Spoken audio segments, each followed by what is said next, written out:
Hello guys, how's it going? My name is Dal, and ever since the patch 11.1 made its way over to the PTR realms, I've been spending quite a bit of time in there, experimenting with different classes, exploring the new zone of Undermine, and experiencing a huge swath of features arriving with this major new update for the War Within expansion. Not only are we getting major class revamps, some of which are incredibly fun to experience, but also different class sets that, with many of them being quite impactful, many little additional changes and improvements for raids, delves, open world content, as well as dungeons, but also even more rewards that will be arriving with the launch of Season 2, as well as quality of life improvements that I thought was worth covering and going over, listing all of my favorite features so far for the patch 11.1 PTR that I've been able to test as of recently. There's actually quite a lot for us to go over, so I want to jump into it as soon as possible. But right before that, if you guys want to see more regular updates for the patch 11.1 as we take a look at even more class revamps in the future, be sure to follow the channel and subscribe. But otherwise, let's dive right in. One of the more noticeable features that you'll get to experience once 11.1 launches is a brand new zone of the Undermine itself. It is, while not the biggest zone ever, it is still fairly condensed, and if anything, it's exactly what I imagine a Goblin zone to be like, with many of the buildings and sewers and various places for you to explore kind of stacked up vertically, which adds a little bit extra depth and plenty of room for exploration, even though the spaces you're exploring are rather on the smaller end. But it is a very different environment compared to mountains and open sprawling caves, as well as villages, as it's more of this Goblin, tinker, janky kind of junk town city, with a lot of new activities to explore within the actual zone itself, from regular things like rares and treasures, but also some of the more unique activities that you can experience only in the zone, with some of its unique events, as well as many new different enemies, as well as other group activities for you to partake in. Another feature is the new set of Renown through all the different cartels. You have its own Renown track called the Cartels of Undermine, but you'll be able to group up as well as experience a variety of different content with every single one of the cartels, as well as their own unique rewards. Not only that, but you also get unique quest objectives depending on the cartel, as well as activities depending on the cartel, and bonus tasks to do out in the open world as well. So the experience with each one of the cartels is going to be a little different, whether it is the rewards you're looking for or some of the open world activities you're looking for. All of these things are going to be slightly different depending which Goblin cartel that you side with for that week. Getting around the Undermine is a little bit more fun than I thought it would be with the new D.R.I.V.E system, which is a new form of transportation in the Undermine, since you can't skyride in this underground zone. But D.R.I.V.E ends up being a very new but also a very active movement transportation system that is actually very fun, similar to skywriting. You're not just, holding down W key until you make your way to the destination. Instead, you're using boosters as well as drifting in order to make your way around the town. So it's a little bit more interactive and a lot more of an engaging movement system to get from A to B. The drive system and the vehicle itself is also very customizable, so you really get to adjust a good portion of that vehicle and how it performs within the streets of Undermine. And I love the idea of them trying to innovate on ground movement systems, very similar to how they revamped flying with skywriting, and I love that we're getting more systems like this going forward, and hopefully the drive system will be refined over its time over on the PTR, as it has a lot of potential, but also quite a few quirks for them to overcome. Another feature that I'm a huge fan of so far in Undermine is the new Swirly effects, which are utilized for certain enemy mechanics within raids, dungeon delves, as well as even certain open world content. The old Swirlies were always a little bit hard to judge in terms of if you're standing too close to it or if you're just far away, and sometimes within certain dungeons and raids, you have to kind of conserve your space and stand very close to a Swirly, but not quite in there, not quite enough to get hit. And I always had a hard time judging whether I'm right on the border of it or if I'm actually going to get hit by the ability, which is the worst when you think you're right on the edge but still get hit by it, because the consistency for those was never really that great. And it felt bad whenever you misjudged it, even if you did need to stand on the edge because it was required for a raid or a dungeon fight. But the new Swirly is now a more of a circle with defined edges and a shape. And also I think it's great when it comes to evolving the combat clarity with encounters. I think with these kind of Swirlies you could probably design very complex fights with a lot of movement and positionals, but these Swirlies are at least a lot easier to read as far as gameplay mechanics go. And it tells me that, yeah, definitely don't want to stand on those as best as I can, and they're a lot easier to read, especially in the chaos that can happen within certain raid and dungeon fights. Another feature that I've been a fan of is some of the new delves as well as changes to older delves, as delves in Season 2 are going through quite a revamp. Not only do we get 2 new delves for us to explore, but also new scenarios to fight and experience in within older delves as well. With all the delves getting a lot more quality of life updates, like some of the annoying mechanics of those delves, like the spores and some of the myconoid delves, or even like those shadowy airships that exist in some of the Arathi delves. All of those are a lot easier for you to navigate around and even avoid a lot of the hazards. So if you are getting hit by the hazards, you're no longer getting hit by mechanics that you just couldn't control. They're a lot more set in stone and a lot easier for you to navigate around with, which makes it so much easier when it comes to replayability of delves, as well as removing a lot of the frustrations that come from delves. Delves will also be on a different rotation, and that rotation will be adjusted in general so that you're not doing the same delve multiple days in a row like players are used to when it comes to the 2 delves that exist within Ringing Deep. So there's going to be a bit more variety and then going to rotate a lot more regularly. Another feature of delve that I actually enjoyed a lot is Bran being a tank, as Bran gets a brand new role for Season 2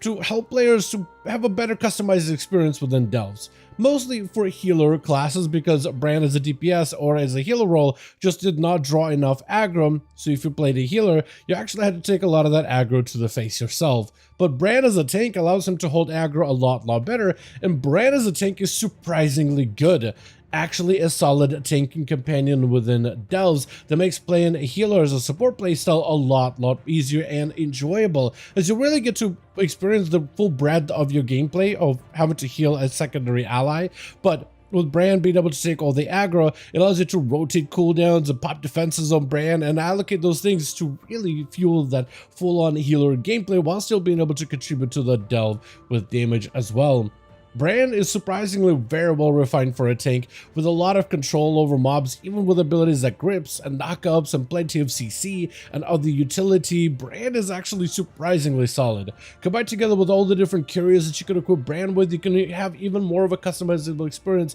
when it comes to delves and further refine Bran's tankiness as you go. With delves, we also get a special new mount of Delver's Globetrotter, which is a Season 2 version of the Delver's Dirigible, just with new customization options. It is a fully upgradable mount with all the similar types of customizations, but this time around a little bit more Goblin themed, with flamethrowers, as well as a Goblin head front with a harpoon, as well as a brand new epic edition of that mount from a future challenge fight that will be available once Season 2 of Delves goes officially live. Very similar to the Zekvir fight, how we got the Void version of the Delver's Dirigible, we're getting the gold edition of this new Globetrotter for defeating the new challenge boss of Season 2 of Delves. Speaking about endgame content, we also got M+ dungeons and M+ rewards, which are going through quite a number of changes, especially with a lot of the M+ dungeons. We're getting a whole slew of new dungeons for Season 2. Of those dungeons, 4 of them are going to be War Within dungeons. 1 is going to be a brand new dungeon added for the patch 11.1 of Operation Floodgate,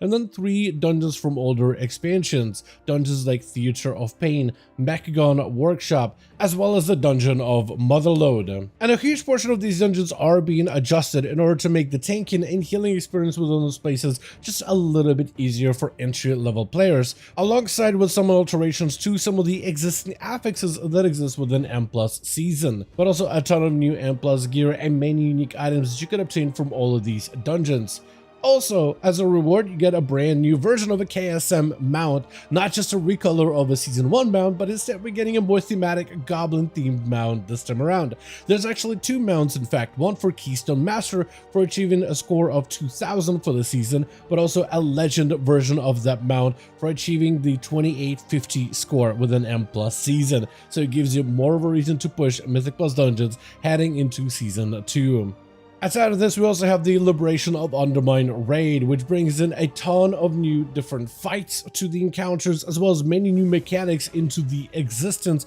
with them really trying to spruce it up and really give you a fresh new experience within this brand new raiding tier. Among a lot of these fights, you will be able to unlock a variety of powerful effects, weapons, as well as other items, with some of the more rare items coming up with some bonus additional effects that can further power up either yourself or your allies within raids and dungeons. Aside of this, we also have brand new mounts like a prototype ASMR, which drops from Chrome King Gallagio on all other difficulties, but on Mythic there's even a bonus mount of Keys to the Big G, which is definitely one of the more unique mounts that we've seen in a very long while, and something that a lot of players are extremely excited for. Along with the new raid, we also get a brand new Gallagio Renown track, which is basically going to function as a raid catch-up component. Still, the details about this Renown track are unknown as of this moment, but it comes with a variety of bonuses that you'll be able to gain in order to gain some additional raid catch-ups and raid buffs, empowering your character's damage as we get further and further multiple weeks into these fights.